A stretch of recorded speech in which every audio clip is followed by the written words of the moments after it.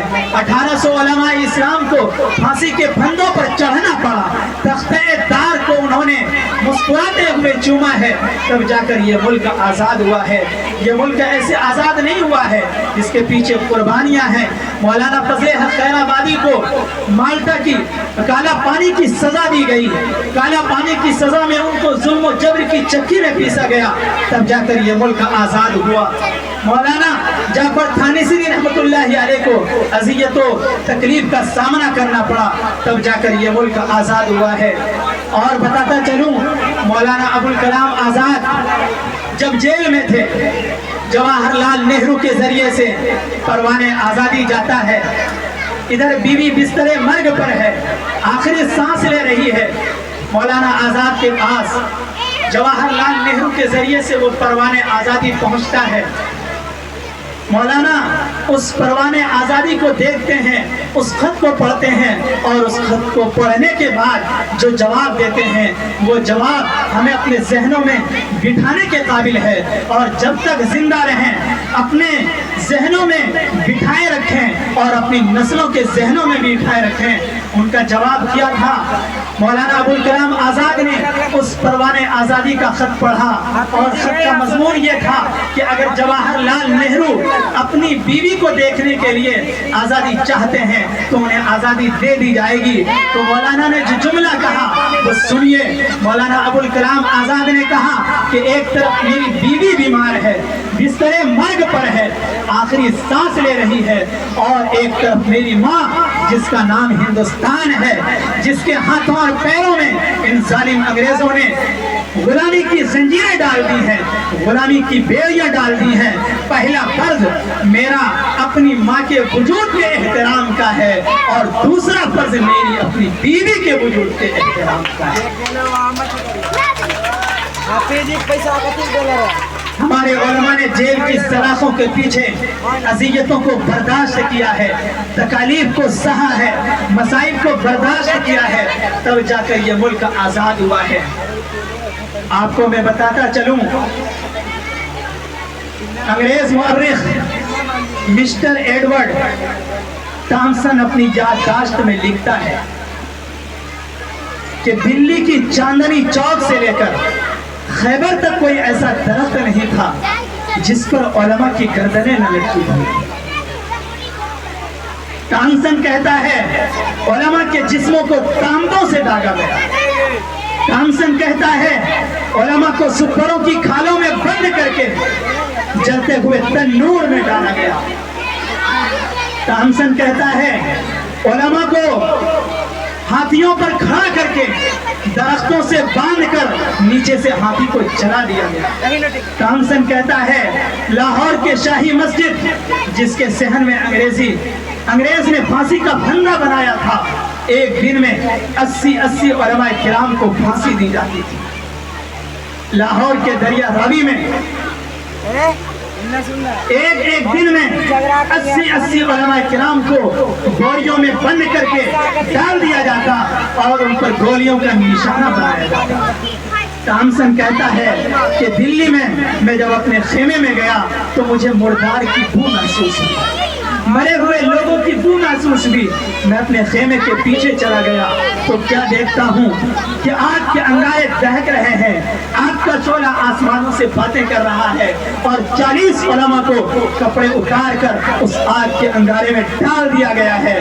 وہ آگ کے انگارے میں جل رہے ہیں، آگ کے انگارے میں پک رہے ہیں۔ ٹامسن کہتا ہے کہ میرے دیکھتے ہی دیکھتے 40 اور علماء کو لایا گیا، ان کے جسم کے کپڑے اتارے گئے، اور ان ظالم انگریزوں نے ان مولویوں سے مخاطب ہو کر کہا، او مولویوں، دیکھ لو جس طریقے سے ان 40 کو آگ کے انگاروں میں لٹا دیا گیا ہے اور آگ کے انگاروں میں اسے پکا دیا گیا ہے، آگ کے انگاروں میں اسے جلا دیا گیا ہے، اسی طریقے سے تمہیں بھی اس آگ کے انگارے میں ڈال دیا جائے گا، جلا کر خاک کر دیا جائے گا۔